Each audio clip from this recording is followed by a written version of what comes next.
Na viagem de volta para as férias de primavera, a primeira coisa que vi na minha cidade foi uma igreja enorme e de muitas torres que não existia lá antes. Dei uma olhada melhor ao passar por ela.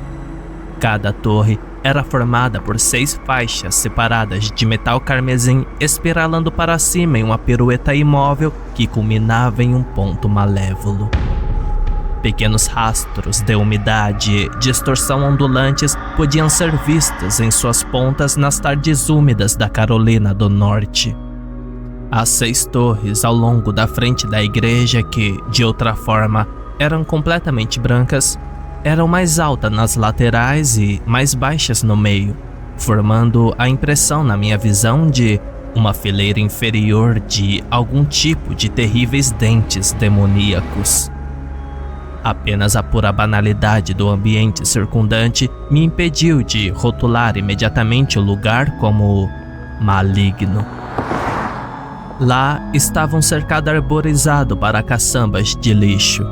Mais próximo, um amplo estacionamento com uma variedade dispersa de carros decrépitos, típicos da minha pequena cidade.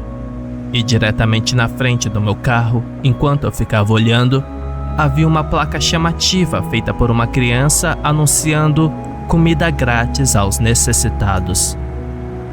Eu estremeci e então decidi que nunca confiaria em alimentos doados em uma escolha arquitetônica tão horrendamente pobre. Mas é apenas um prédio, eu disse a mim mesmo.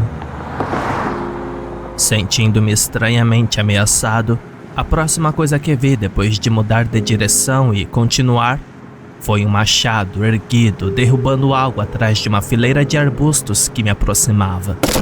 Observando atentamente enquanto o verde passava, suspirei de alívio e acenei para o velho Kearney. Ele sorriu e acenou de volta antes de continuar a cortar a lenha. Uma pequena pilha de toras partidas já havia se acumulado ao longo da lateral de sua casa, e ele jogou outro pedaço em cima quando me virei e o perdi de vista. Crianças brincavam nos quintais da minha rua. Diminuí a velocidade para ter certeza de não atropelar nenhuma acidentalmente enquanto elas corriam de um lado para o outro, jogando bolas ou gritando. Uma delas estava sentada na varanda, parecendo abatida. Eu a observei enquanto passava. Ela não se mexeu. Franzindo a testa, parei na entrada da minha casa e saí para começar a pegar minhas coisas no porta-malas. Bem, o que mais eu poderia fazer? Carreguei minha mochila e malas para dentro enquanto me preparava para a inevitável correria familiar. Mas isso nunca aconteceu. Vagando pela casa, atordoado pela lembrança e a felicidade por estar em casa depois de tanto tempo na faculdade, sorri ao encontrar minha mãe na cozinha. Oi, estou de volta. Ah, isso é ótimo! Ela respondeu, seu tom genuinamente caloroso. Ela manteve os olhos em seu trabalho. Eu estou fazendo uma torta, Nathan. Terminarei em 1 minuto. Observei-a dobrar a massa com as mãos cobertas de farinha por um momento. Surpreso. Minha mãe sempre foi uma antitradicionalista radical. E desde quando você começou a fazer tortas? Muitas coisas mudaram desde que você me deixou com o ninho vazio. Ela brincou, ainda focada na crosta que estava fazendo. Tive que adquirir alguns hobbies para preencher meu tempo, não é? E Claire não mantém você ocupada? Eu brinquei de volta. Ela não respondeu. Seguindo pela casa, chamei minha irmã mais nova, mas não obtive resposta. Subindo as escadas, deixei minhas coisas no quarto. Sentei na minha velha cama. Olhei em volta para todas as coisas que havia parcialmente esquecido e, de modo geral, relembrei da minha antiga vida. Nada neste quarto havia mudado nem um pouco, e era bom saber que nem tudo estava em constante transição. Aulas, amigos, dormitórios, tudo mudava regularmente e até mesmo esse padrão mudaria quando eu me formasse. Nada era sólido, nada parecia real, nada exceto este meu quarto imutável. Até minha irmã estaria diferente. Eu não tinha conseguido voltar para casa nas férias de inverno, então ela estaria quase 1 ano mais velha agora. E naquela idade, 1 ano era uma eternidade. Levantando-me e seguindo pelo corredor com um sorriso, bati cuidadosamente na porta dela. Não houve resposta. Claire, eu estou entrando. Eu chamei cuidadosamente. Depois de mais alguns segundos, empurrei a porta e engasguei. O cheiro era horrível. Seu quarto estava bagunçado, quase irreconhecível. Embalagens de comida cobriam o chão como um grosso tapete de folhas em uma floresta. E pilhas de roupas sujas enchiam os cantos em quantidades muito maiores do que ela jamais possuíra. Algumas moscas batiam na janela e eu atravessei o chão irregular e abri a janela para deixar o ar fresco entrar. Que diabos era isso? Não havia como minha mãe não saber disso. Além disso, quando mencionei o nome de Claire, ela não respondeu. Elas estavam tendo algum tipo de conflito amargo entre mãe e filhas adolescentes? Revirando o lixo, encontrei o diário desgastado da minha irmã. Pedindo desculpa baixinho, abri e folheei. Verão, anotações normais. Outono, anotações normais. Em outubro, a escrita ficou mais pesada, como se ela estivesse escrevendo com raiva. As entradas passaram a falar de conflitos com nossa mãe, como eu esperava. Mas uma frase estranha me pegou desprevenido. Tentei ligar pro Nathan, mas minha mãe pegou o telefone. Engoli em seco. Não era assim que nossa família geralmente funcionava. Minha irmã estava sofrendo há meses sem poder entrar em contato comigo. As últimas entradas evoluíram para um enorme roteiro raivoso. Frases únicas ocupavam as páginas inteiras. Eu a odeio, eu a odeio, eu a odeio. Isso foi há 3 meses. Não houve mais escrita durante quase todo o diário. A última página parecia ter algo escrito no verso, mas estava grudado na encadernação por pequenas manchas marrons que presumi serem manchas de café. Puxei um pouco do papel antes de decidir não mexer nele. Melhor não deixar provas de que li o diário dela.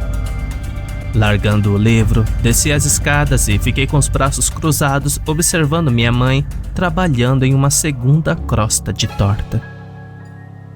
Tem algo de errado entre você e Claire? Ela não respondeu. Respirei fundo. Se você não quiser falar sobre isso, tudo bem, mas pelo menos me diga onde ela está. Ela apenas continuou puxando e puxando a massa achatada. Eu estava começando a me sentir estranho com tudo isso. Sério, mãe, onde está Claire? Quando ela continuou sem dizer nada, agarrei seu braço. Com isso, ela finalmente se virou e olhou para mim com uma raiva ardente. Você cuide da sua vida, Nathan. Estou apenas tentando manter esta família unida da melhor maneira que posso. E agora estou fazendo essa maldita torta. Ela nunca tinha me xingado antes. Eu me afastei confuso. As coisas não têm corrido bem sem você. Ela continuou, voltando-se para sua torta. Seu tom tornou-se quase doce. Eu sei que eu estou de mau humor agora. Bem, quando formos à igreja amanhã, podemos conversar, ok? Tudo bem? Eu recuei e fui para a porta da frente. Nunca tínhamos ido à igreja antes. O que a fez começar a ir agora? A ideia da minha mãe entrando naquela igreja branca com torres de dentes vermelhos me fez estremecer. Eu queria encontrar Claire, mas aquela mesma garota estava sentada na varanda olhando para o chão. Atravessando o enxame caótico de crianças brincando, aproximei-me com cautela.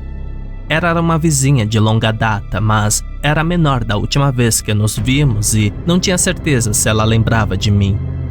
Ei, Madison, você está bem? Ela olhou maravilhada por trás do cabelo castanho despenteado. Você está falando comigo? Olhando em volta fingindo, eu disse, com quem mais seria?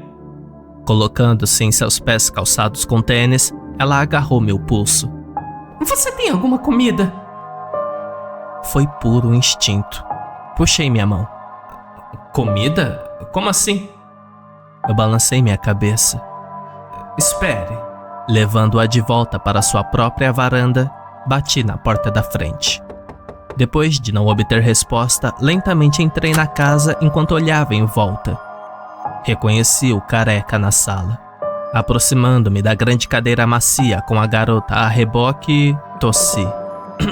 Seu pai continuou assistindo televisão, mas perguntou: Quem é? É o Nathan, senhor, seu vizinho. Aproximando-me, mudei para sua visão. Ele inclinou a cabeça para olhar além de mim. Oh, bom ver você, garoto. Mas saia daqui, por favor. Não sei se eu tô no lugar certo, eu disse nervosamente. Ele era conhecido por ser um homem rude e muito direto sobre suas opiniões sobre a criação dos filhos. Mas acho que sua filha está com fome. Ele não respondeu. Você me ouviu? Ele não disse nada. Estendi a mão e cutuquei seu ombro nu, próximo às manchas amarelas em sua camisa. Ele virou a cabeça para olhar para mim e rosnou. Dane-se ela, eu estou ocupado. Sua atenção voltou-se para a televisão com a mesma rapidez. Abalado, mas sem vontade de deixar a menina com fome, levei-a até a cozinha enquanto verificava constantemente se o pai dela tinha se levantado. Em nenhum momento ele sequer olhou para nós. Os armários estavam vazios de alimentos imediatamente comestíveis, mas ainda havia estoques substanciais de produtos que podiam ser cozinhados. Com mãos amadoras, peguei as coisas e preparei uma refeição, certificando-me de mostrar a ela como fazer sua própria comida sozinha caso seu pai continuasse a negligenciá-la. Ela ouviu atentamente cada etapa do processo, observando cada detalhe. Assim que terminei, ela começou a devorar a comida como se estivesse morrendo de fome.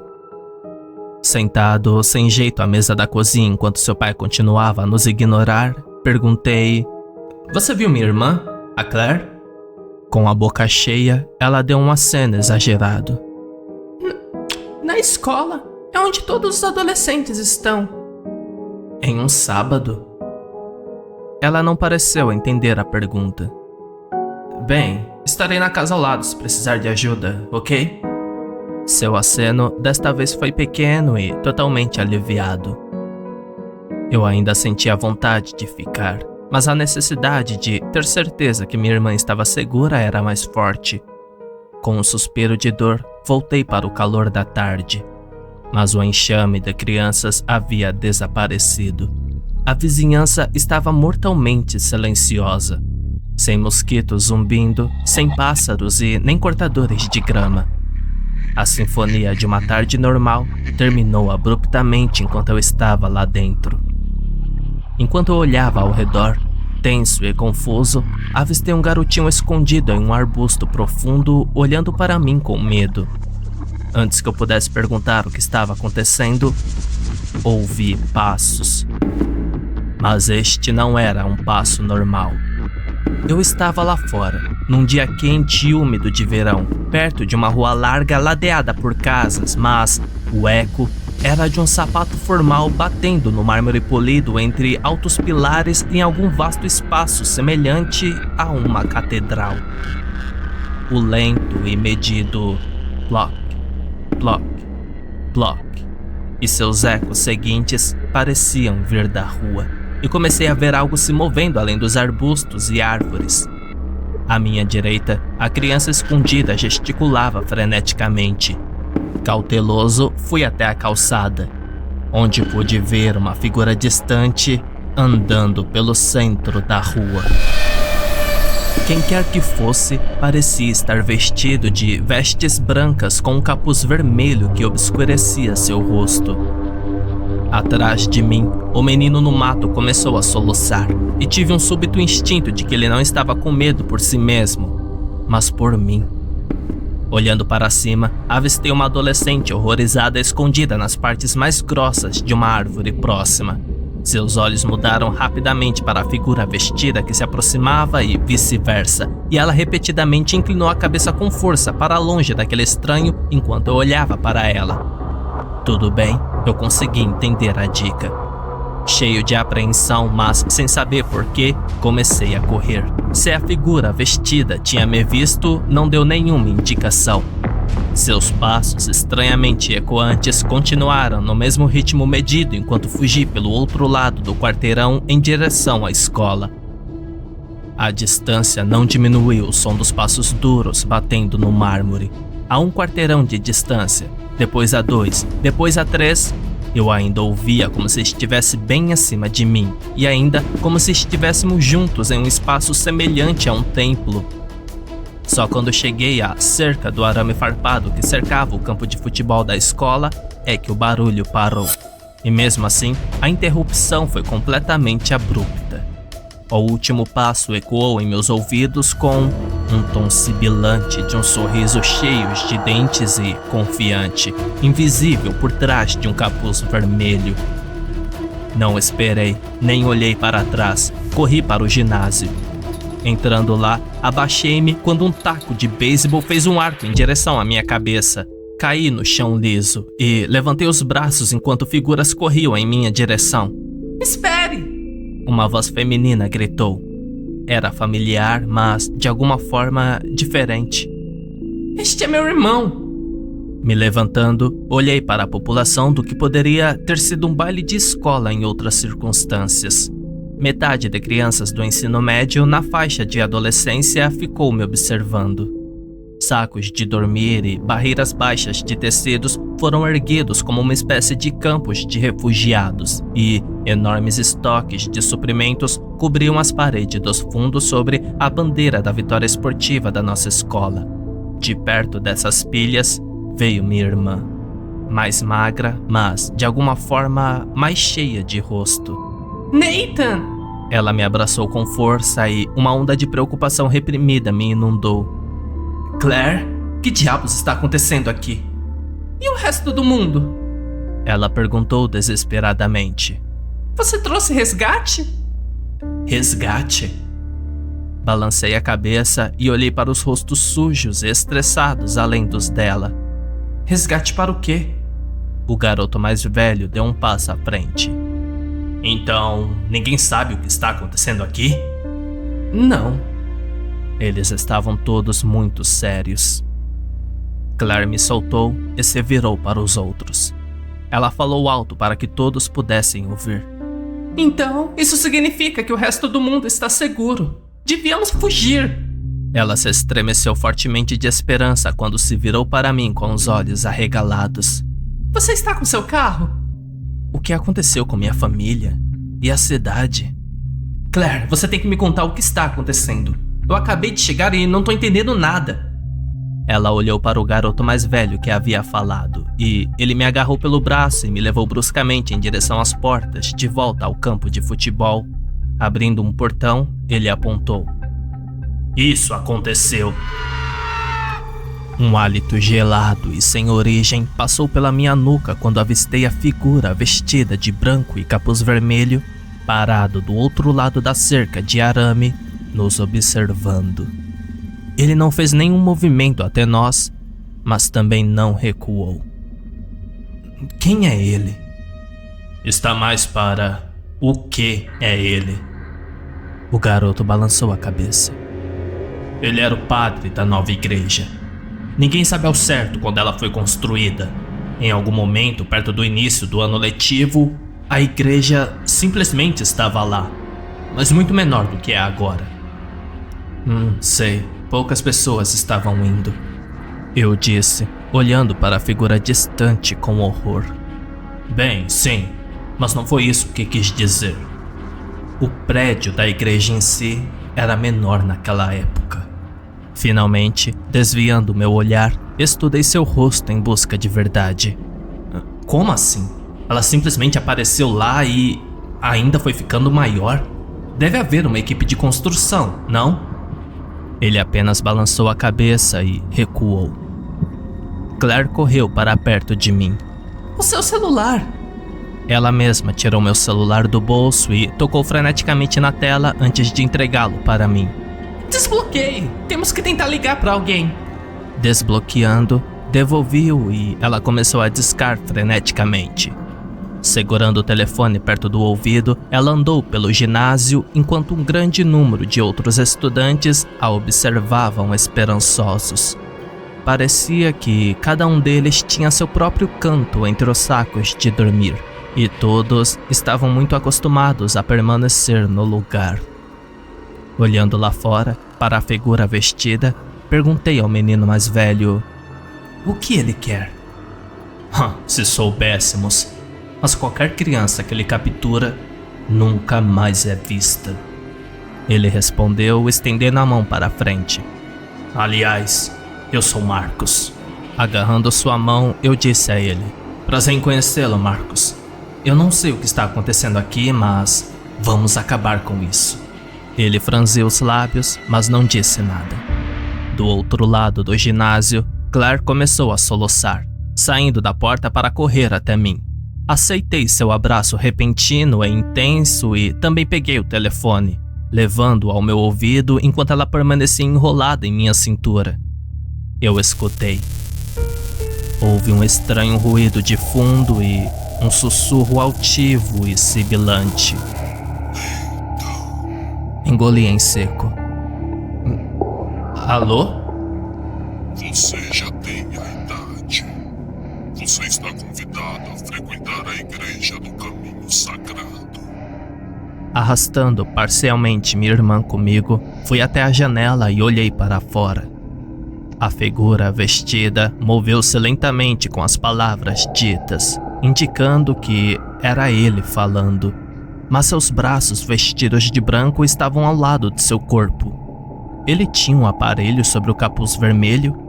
Como ele interceptou a ligação dela? Como? Somente adultos podem frequentar a igreja do caminho sagrado. Espero que você perceba como isto é uma honra.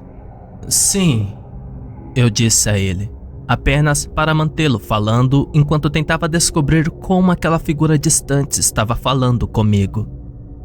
O que eu tenho que fazer? Basta vir à catedral amanhã ao meio-dia. Tudo será revelado a você, minha criança. Onde estava o maldito telefone dele? Eu podia ver seu capuz mudando com os movimentos de sua boca. Criança? Pensei que você tivesse dito que apenas adultos eram convidados. Todos os não iniciados são crianças. O caminho sagrado é quando você se torna um adulto. Você deve testemunhar a verdade e aceitar sua santa responsabilidade nesta vida. Você estará lá, Nathan. Meus dedos ficaram gelados ao redor do telefone. Claro. O clique estranho e irregular no fundo continuou por um momento. E então o telefone ficou mudo. Pedaços de umidade congelada se formaram ao redor da tela. Coloquei-o cuidadosamente no chão e recuei. Muitos dos estudantes estavam com a cabeça entre as mãos e sentados desesperados, enquanto outros se levantaram para discutir planos de fuga. Claire me soltou e juntou-se amargamente a essas discussões. Mas muito barulho foi feito sobre outros estudantes que partiram para cidades próximas sem resultado. Quando me perguntaram se eu tinha ouvido alguma coisa sobre alguém sobre a situação daqui, eu disse que não. Certamente, se um adolescente aterrorizado tivesse aparecido alertando sobre uma estranha ameaça desta cidade, alguém teria feito alguma coisa? Vocês estão seguros aqui? Eu perguntei a eles. Marcos assentiu. Por algum motivo, essa coisa não vem às dependências da escola. Ele olhou para aqueles que falavam sobre correr. Isso não vai funcionar. Tentar fugir é estúpido. Ninguém conseguiu e essa coisa está sempre por aí. Acho que deveríamos lutar. Lutar? Sim, siga-me. Ele me levou mais fundo na escola através de corredores iluminados apenas pela luz do sol da tarde. O complexo estava silencioso e vazio, exceto por uma sala, onde um homem desenhava equações nas paredes. Números e sinais cobriam toda a sala, do chão ao teto. E ele começou de novo, obscurecendo o absurdo da matemática e da ciência até o esquecimento. Marcos tirou um pouco de comida do bolso e jogou dentro, antes de fechar a porta e seguir em frente. Conduzindo-me ao laboratório de ciências, ele me mostrou uma série de garrafas preparadas. Tivemos meses para descobrir isso, mas não conseguimos chegar perto da igreja. Quando me aproximei, ele me parou com a mão. Cuidado! Isso é quase um napalm, uma substância incendiária. Uau! Recuando, levantei minhas mãos. Não sei se... Ele convidou você? Ele olhou para mim atentamente. Eu não sei se... Ele te convidou? Engoli em seco novamente. Sim. Com a fúria mascarada, ele disse calmamente. Então, acho que você deveria colocar isso debaixo do paletó e aceitar o convite do padre. Quando entrar naquela igreja, queime aquele lugar esquecido por Deus. Ele estava falando sério. Juntando-me novamente aos outros no ginásio, eu lhes disse: eu vou pegar meu carro e dar uma olhada. Eu posso fugir do padre, certo? Eles assentiram e outros concordaram em servir de distração enquanto eu saía. Claire apertou as mãos. E então, vamos fugir? Marcos me observou por trás da multidão. Eu olhei para ele, depois para minha irmã. Claro. A noite estava chegando. Enquanto os outros estudantes faziam barulho, eu corria na direção oposta da escola. Eu havia frequentado este lugar por 4 anos e agora tudo parecia tão estranho. Reconheci alguns elementos nas paredes e até mesmo uma foto do time de futebol que tinha eu nela, do nosso ano de campeonato local. Mas sem eletricidade e pela luz alaranjada da noite, todos esses lembretes da minha vida em casa pareciam distorcidos e desagradáveis. Entrando naquele estacionamento familiar, contornei o amplo arco ao redor da suposta localização do padre. Eram apenas alguns quarteirões, mas meu coração bateu forte no meu peito o tempo todo. Algo sobrenatural estava realmente acontecendo ou todos simplesmente respiraram fumaça ou produtos químicos e perderam a cabeça? Tudo o que eu sabia com certeza era que minha irmã mais nova estava com medo e que eu havia deixado aqui nas garras do perigo por quase 1 ano. Eu não a deixaria novamente. Eu era o homem da nossa família. Dependia de mim. Ao contornar meu amplo círculo, vi o machado novamente, desta vez brilhando em amarelo e dourado. O velho Kearney sorriu e acenou como antes. Aproximei-me, pensando que ele poderia ser diferente dos outros que dificilmente respondiam a mim. Ao me aproximar da esquina da casa dele, percebi o que não havia notado antes e fugi o mais rápido que pude. Entrando em casa, coberto de suor e cheio de terror, entrei na cozinha, onde minha mãe estava fazendo mais crostas de torta. Pare, mãe!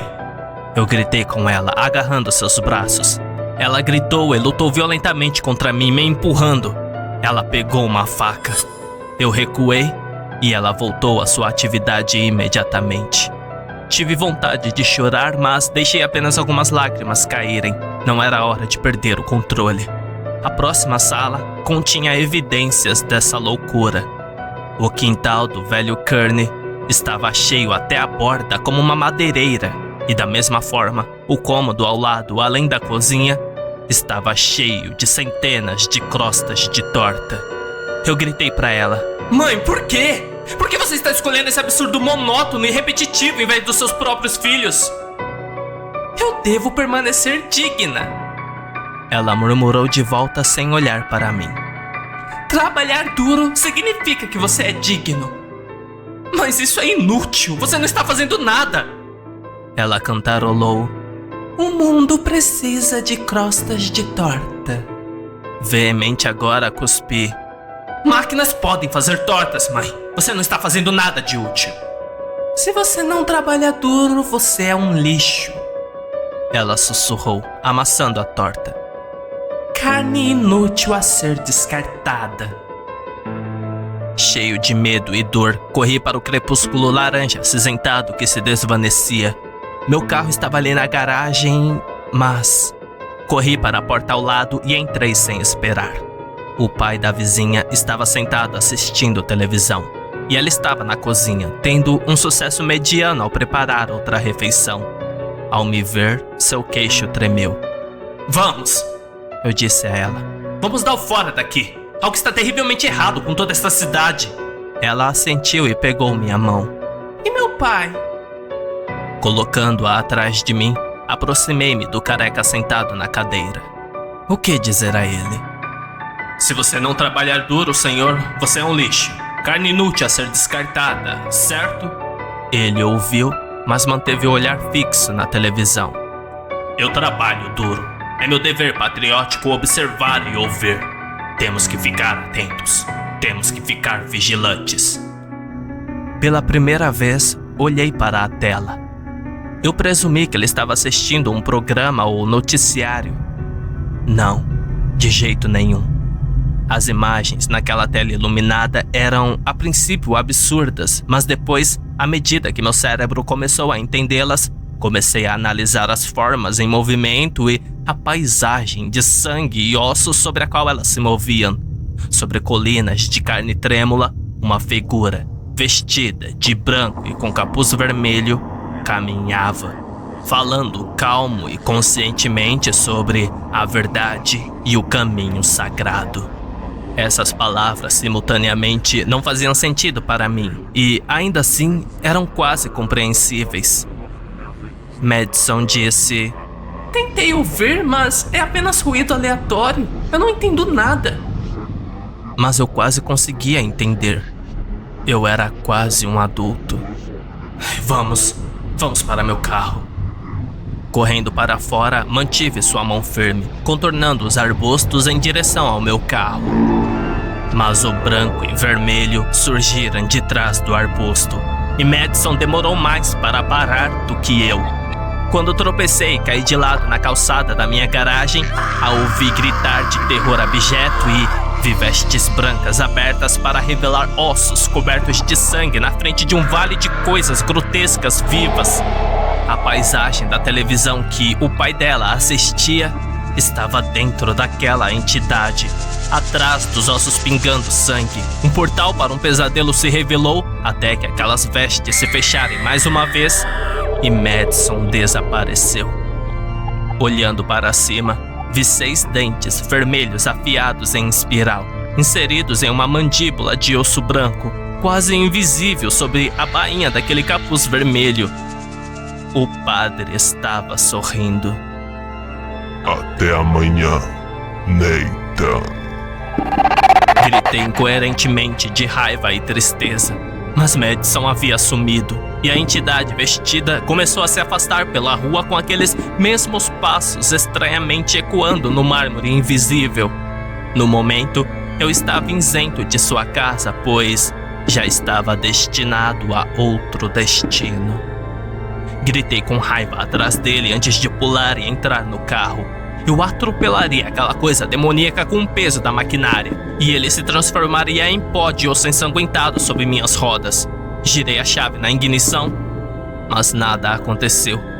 Por um tempo, não passei de gritos de raiva e punhos batendo no painel.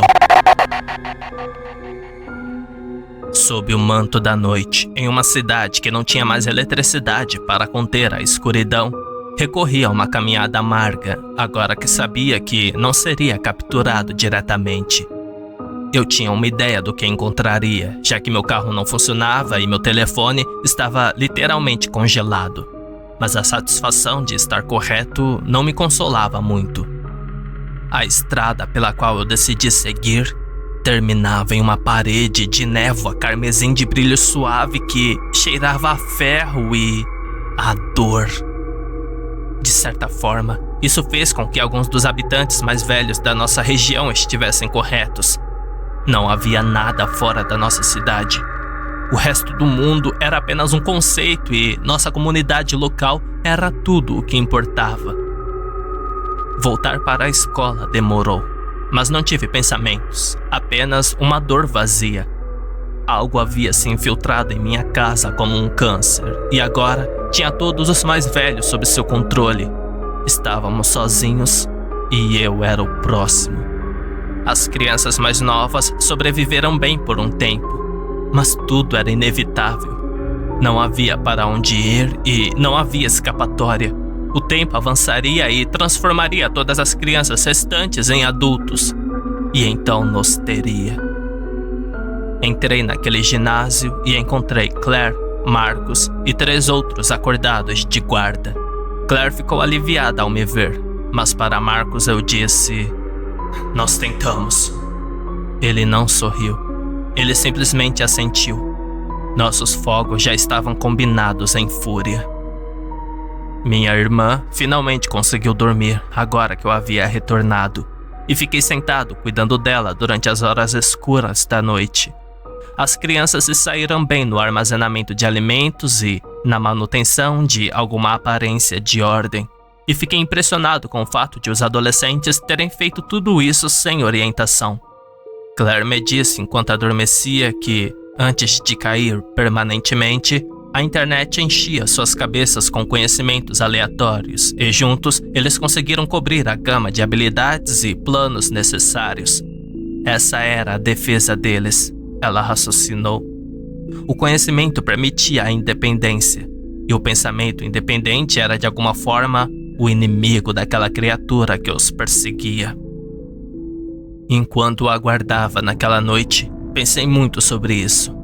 Eu teria vontade independente suficiente para escolher de forma diferente dos mais velhos?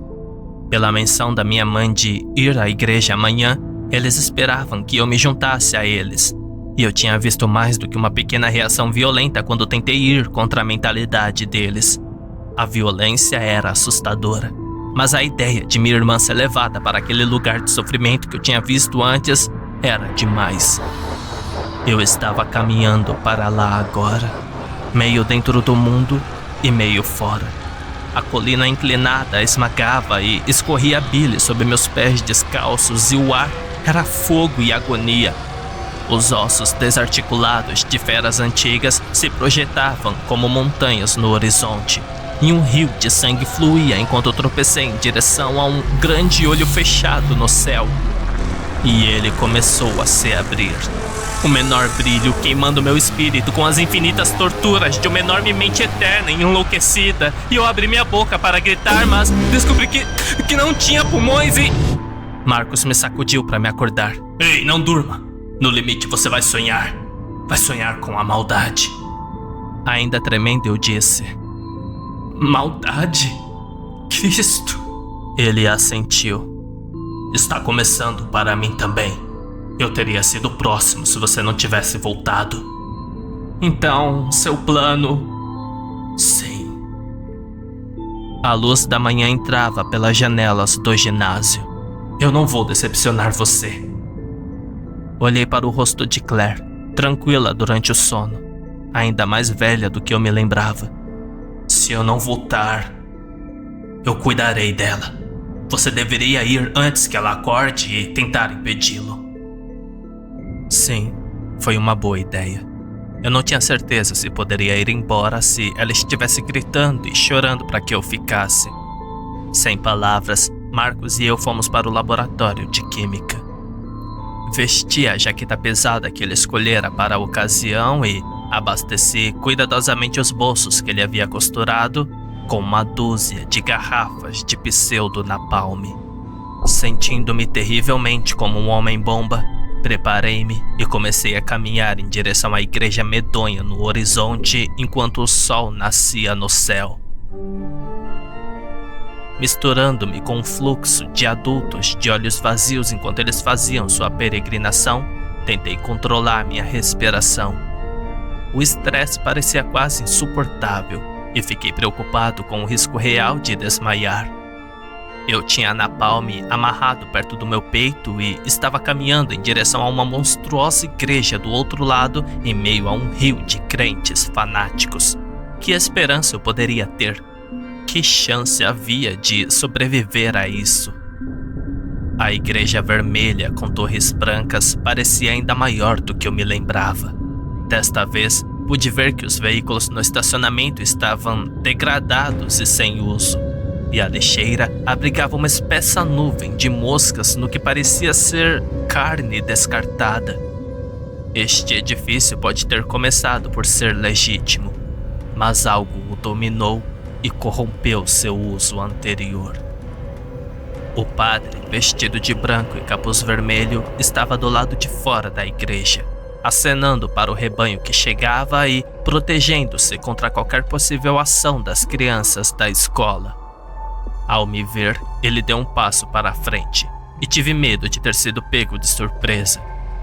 Mas ele apenas levantou a mão esquelética que pingava sangue e desenhou um símbolo de líquido quente em minha testa. Bem-vindo, criança. Tremendo muito, eu disse automaticamente: obrigado. Não fique nervoso. Tudo ficará claro por dentro. Tudo bem. Passando, continuei com o fluxo de crentes e me aproximei das portas largas e altas. Elas eram brancas, mas àquela distância eu podia ver a cor desbotada, como dentes numa boca sem gengiva. Eles esperaram para nos engolir. Prendi a respiração ao cruzar a soleira, e meu instinto estava certo. O ar do outro lado continha um fogo sutil e uma agonia como em meu sonho, e eu soube então que aquele era um bolsal do inferno, e a julgar por dentro, estava crescendo. Todas as aproximações corrompidas de uma igreja existiam dentro dela, mas de forma profana. Longos ossos vermelhos formavam bancos, as paredes eram carnudas e tinham manchas de pele humana. As janelas, em vez disso, centenas de olhos que constantemente se viraram de um lado para o outro, estudando os fiéis abaixo. A luz vinha de pequenas chamas flutuantes e um grande olho fechado repousava na parede oposta, acima de um altar de sujeira e o pódio de espera do padre. Onde eu poderia esperar uma cruz abaixo daquele grande olho, em vez disso, pulsava um coração. A igreja estava viva. Com muito medo de fazer meu movimento com o napalm, encontrei minha mãe e sentei ao lado dela. Estou feliz que você veio, ela me disse, dando um sorriso genuíno pela primeira vez desde que voltei. Espero que eles não descartem sua carne. Você é um garoto inteligente e com grande potencial. Já disse isso para todo mundo centenas de vezes. Com a pele arrepiada enquanto a umidade do banco do osso atravessava meu jeans, eu disse: obrigado, mãe. Eu acho. Seus olhos se iluminaram. Shhh, já está na hora. Vai começar. O padre ficou parado por um momento na frente das portas, que se fecharam como uma mandíbula atrás dele. Então, avançando, ele manteve os olhos da congregação e os olhos das paredes. Observei com o coração disparado enquanto ele subia no púlpito e dizia: Hoje temos um novo membro. Nathan, aproxime-se. Sorrisos e aplausos surgiram quando me levantei e comecei a caminhar cuidadosamente ao longo do revestimento intestinal que formava o corredor central. Fiquei na frente e o padre se aproximou. Olhando para trás, vi toda a minha comunidade adulta presente. Eles estavam todos aqui, e todos entusiasmados para que eu me juntasse. E na varanda lá em cima, vi um coro de crianças desaparecidas. Madison estava entre eles, com os olhos molhados de lágrimas, mas com a boca aberta para se juntar à horrível canção de cliques e guinchos. Ela não estava morta. Parte de mim ficou aliviado. O padre estava falando, mas eu demorei muito. Um pequeno raio de luz apareceu atrás de mim e soube então que o grande olho estava se abrindo. Aquele hemisfério coriáceo de carne estava se partindo. Virei-me para encará-lo e a luz atingiu meu rosto. Dizer que gritei então seria um eufemismo. Cada neurônio da minha mente brilhou com a verdade de repente que pude sentir na minha alma. Eu tinha uma. Era real e gritava com cada fibra de sua existência. Enquanto minha mente queimava e minha alma gritava, cada célula do meu corpo físico se regozijava. Foi daí que eles vieram. Esses trilhões de animalzinhos que formavam todos os meus tecidos e líquidos internos e semelhantes reconhecidos. Se o céu fosse um lugar de espírito, o inferno era o lugar de carne. E nós humanos eram as mentes infelizes presas a eles. A revelação começou a me despedaçar. Mas a imagem da minha irmã dormindo naquele chão duro do ginásio, com fome e assustada, bloqueou a dor. Eu a tinha visto quando ela era um bebê. Eu a vi dar o primeiro passo. Nós brigamos algumas vezes e fomos mais amigos em outras. Quando meu pai morreu, coube a mim preencher esse papel para ela. E senti que falhei nisso ao ir à faculdade. Mas a independência que encontrei lá era exatamente o pedaço que eu precisava. Era a hora de me juntar à minha família nos palavrões. Fechando os olhos e apagando o fogo da verdade, peguei uma garrafa de napalm e atirei no olho acima com um rugido. Ah, vai se danar! A igreja inteira tremeu desde seus alicerces quando o olho gritou um terremoto e se fechou em resposta aos cacos de vidro e uma forma de fogo artificial. Puxei outro e joguei no coração abaixo. As chamas aumentaram, trazendo uma onda de fedor horrível.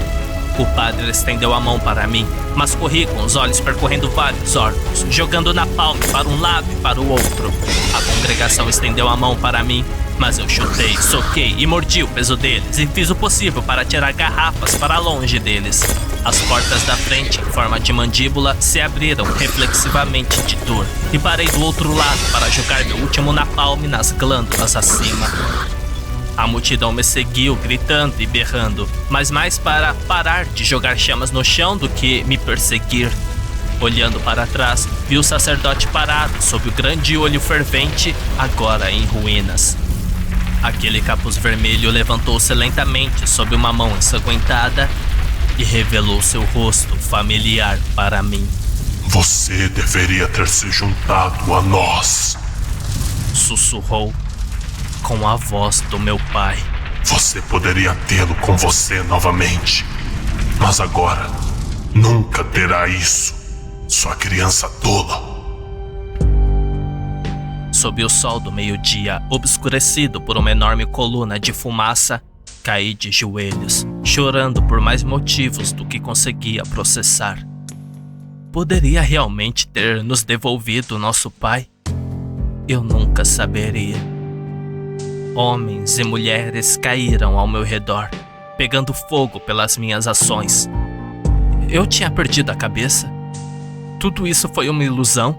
Será que eu joguei napalm em homens e mulheres inocentes?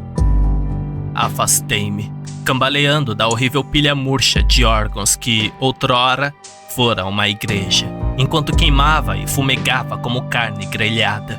E não parei de correr ou chorar até chegar em casa. Desta vez o carro ligou, e a música do rádio revelou que o resto do mundo estava novamente conectados a nós. Dirigindo loucamente em direção à escola, bati na cerca de arame e gritei: Claire, é hora de ir! Vamos! Marcos apareceu primeiro, praticamente arrastando-a. Os outros alunos foram mais lentos e, depois que Marcos empurrou Claire para dentro do carro, eu me afastei. Eu estava em pânico demais para esperar. Vamos! Marcos gritou. Vamos agora! Vamos mandar alguém de volta para buscar os outros! A melhor maneira de sair da cidade era passando pela igreja em chamas. E eu queria que minha mãe ocupasse o quarto lugar do carro. Aterrorizado, mas parando no local onde parei pela primeira vez ao retornar, observei a multidão olhando um para os outros em confusão. Os adultos não pareciam ter ideia do que estava acontecendo. A mamãe está aí? Claire perguntou olhando pela janela. Virei-me para Marcos. Mantenha o carro ligado. Ele assentiu e subiu no banco da frente enquanto eu corria em direção ao monstro em chamas que agora havia parado de gritar e ficado quieto. Nathan? Minha mãe perguntou enquanto eu avançava e me aproximava dela. Nathan, oh, graças a Deus, Nathan, você está seguro? Sim. Em guarda, estudei os rostos confusos ao redor. Mãe, você precisa vir comigo agora. Ah, eu não posso ir embora. Ela murmurou. Olhe! Atrás dela, a multidão começou a se aglomerar em torno da lixeira dominada por moscas. Não é da melhor qualidade, disse ela, dando uma pequena risada. Obviamente, já que foi descartado, mas terá que servir. Ela se moveu para juntar ao círculo cada vez mais denso. Observei com horror quando homens e mulheres adultos começaram a cortar seus membros com fragmentos afiados da velha igreja. A carne desses membros se enrolou em seus ossos e começou a germinar na base branca de uma nova igreja. O sangue deles começou a endurecer e a espiralar em pequenas torres delicadas no topo, e os dentes, recém-extraídos, começaram a crescer em uma nova porta. Recuei lentamente. A verdade deles ainda ardia em mim, mas não era a minha verdade. Assim que voltei para o carro com um olhar assombrado, Marcos perguntou: "Você a encontrou?" Claire me observou com medo e esperança. Eu só consegui balançar a cabeça. Ela se foi. Essa não é mais nossa mãe. Temos que ir. Ele assentiu e colocou o carro em movimento. Mais adiante na estrada, a névoa carmesim desapareceu, pelo menos por enquanto. Durante a hora seguinte, dirigimos em silêncio, e às vezes vi Marcos segurar a mão da minha irmã. Encontraríamos alguém. Juntos convenceríamos alguém. A polícia, os militares, a patrulha rodoviária. Não importava. Alguém precisava ser informado. Só precisávamos acessar a internet e espalhar a notícia. Conhecimento é independência, certo? Nós tínhamos isso. Nós venceríamos. Alguém voltaria aqui e incendiaria aquela abominação. Claire e Marcos ainda têm essa esperança agora que chegamos a uma nova cidade grande. Mas eu não tenho mais. Eu vi a verdade deles. Vi a terrível inversão. Vi a realidade dela e, pior, estive olhando para os lados e não para a frente como os dois. Eu não disse nada, mas passamos por 3 cidades pequenas no caminho. E cada uma delas tinha torres vermelhas se erguendo acima da copa das árvores ao longe, como a metade inferior de uma boca irregular e sorridente.